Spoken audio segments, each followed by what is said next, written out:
अस्सलाम वालेकुम to all of you. I hope आप सब ठीक होंगे और अपने अपने एग्ज़ाम्स की प्रिपरेशन में दिल लगाकर प्रिपरेशन कर रहे होंगे। मुझे काफ़ी दिन हो गए वीडियो जो कि पास्ट पेपर्स की थी मैंने अपलोड नहीं की, बिकॉज़ पेपर्स को कलेक्ट करना फिर उन पे वीडियोस बनाना एक मुश्किल काम ज़रूर होता है। बट पेपर्स मैंने कलेक्ट किए, फिर उन पे अब वीडियोस स्टार्ट करने जा रहा हूँ, बिकॉज़ एग्ज़ाम्स जो हैं 10th क्लास के और फिर इसके बाद 9th क्लास के भी स्टार्ट होने वाले हैं। एक न्यूज़ है कि जो 1 मार्च 2024 है उससे 10th क्लास के एग्ज़ाम्स स्टार्ट होंगे और 19th और 20th या 21 मार्च से भी 9th क्लास के एग्ज़ाम्स जो हैं वो स्टार्ट हो सकते हैं। बट ये अभी डेट शीट नहीं आई, बट ये न्यूज़ जो है वो 80% कन्फर्म है।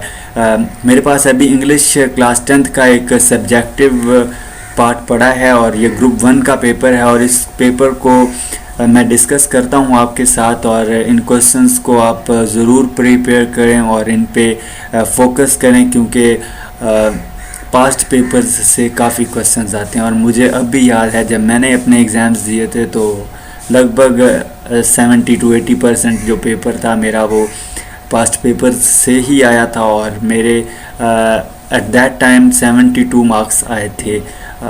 That was a good game. Now I start with first question, question number 2. As usual question number 1 जो होता है वो ऑब्जेक्टिव होता है और वहाँ आपको ऑब्जेक्टिव दी जाती है जो आपने सॉल्व करनी होती है। मैं ऑब्जेक्टिव पे भी वीडियो बनाऊंगा, बट अभी मैं सब्जेक्टिव पार्ट को ही डिस्कस करूंगा।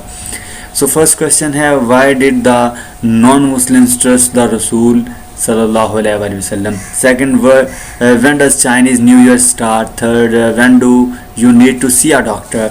Fourth, how does a viewer get restricted while watching TV news? एक टीवी की खबरें सुनते हुए व्यूवर कैसे रेस्ट्रिक्टेड हो जाता है?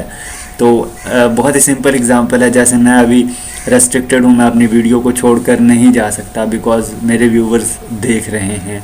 तो इसी तरह टीवी जो है उसकी न्यूज़ को अगर आप छोड़ देंगे तो आपको कोई समझ नहीं आएगी और आपकी न्यूज़ दरमियान में ही रह जाएगी। इस तरह टीवी की न्यूज़ सुनते हुए आपको रेस्ट्रिक्टेड होना पड़ता है, क्योंकि अगर आप जाएंगे तो आपकी न्यूज़ मिस हो जाएगी। बट अखबार पे ऐसा नहीं होता, अगर आप जाएंगे तो अखबार से आप दोबारा पढ़ लेंगे।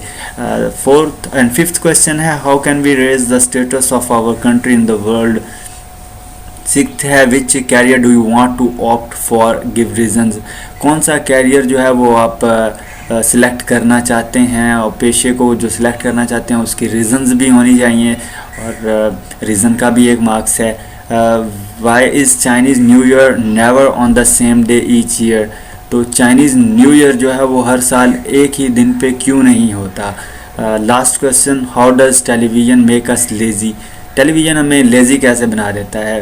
तो ये भी बहुत ही सिंपल क्वेश्चन है, क्योंकि टीवी देखेंगे तो आप बाहर की दुनिया से कट ऑफ हो जाएंगे, ओनली टीवी के ही रह जाएंगे और इस तरह टीवी हमें लेज़ी बना देता है और हम दूसरे काम करने का हमारा दिल नहीं करता। इसके बाद सेक्शन 2 है हमारे पास और इसमें हमने ट्रांसलेशन करनी है इनटू उर्दू, या फिर इसे रीराइट भी कर सकते हैं into English, that is simple English. ये पैराग्राफ्स आपके सामने मौजूद है, आप इसे रीड आउट करें, फिर इसे राइट डाउन करें और फिर इसमें जो डिफ़िकल्ट मीनिंग्स हैं, वर्ड्स हैं, जैसे परफेक्ट है, मॉडल है, गुडनेस, पाइटी एंड सक्सेस, इन सब वर्ड्स को निकाल लें, फिर उन पे आप फोकस करें और उनके मीनिंग्स तलाश करें। यहाँ आप इजीली कर सकते हैं इनको। इसी तरह फिर आपके पास क्वेश्चन नंबर 4 समरी है, इसमें आप समरी लिखेंगे। क्वेश्चन नंबर 5 में एज़ यूजुअल एक अच्छा खासा आपको ऐसे लिखना पड़ेगा और उसके टॉपिक जो हैं वो हेल्थ है, रेनी डे है, माय फेवरेट बुक है। फिर आप इनमें से कोई पैराग्राफ्स भी लिख सकते हैं, river in flood, Pakistani woman, the teacher I like the best. इसके बाद जो सबसे मुझे मुश्किल क्वेश्चन लगता था that is question number 6, direct और इनडायरेक्ट। ये मुझे बहुत ही डिफ़िकल्ट लगते थे और जो मेरे मार्क्स कटे थे वो लगभग शायद 3 मार्क्स यहीं से कटे थे और मुझे नहीं लगता कि मेरे मार्क्स कहीं और से कटे होंगे। तो ये आपने इसको बहुत ज़्यादा फोकस के साथ करना है according to me. Question number 7 में देखें तो ये आपको पेयर्स ऑफ वर्ड्स हैं, ये कोई इतने मुश्किल नहीं है। यहाँ पे 8 गिवन होंगे, 5 को आपने लिख देना है। ज़्यादा ही करने चाहिए पेपर में, क्योंकि कोई एक गलत भी हो सकता है, उसकी जगह पे आपका करेक्ट वाला जो है वो चेक हो जाएगा। लास्ट थिंग बहुत ही इजी, आपको इंग्लिश बनानी है इस उर्दू पैराग्राफ की। तो उर्दू में पैराग्राफ गिवन है, एक दफ़ा दो दोस्त सफ़र पर रवाना हुए। Once two friend went on a journey, उन्होंने एक दूसरे से वादा किया कि वो एक दूसरे की मुसीबत में मदद करेंगे। They promise to help each other, ऐसे कह सकते हैं। वो एक जंगल में पहुंचे। दे रीच्ड अ फॉरेस्ट, उन्होंने एक रीछ को अपनी तरफ आते देखा। They saw a bear coming towards them, उनमें से एक भागा और दरख्त पर चढ़ गया। One of them ran and climbed up a tree, उसका दोस्त दरख्त पर ना चढ़ सका।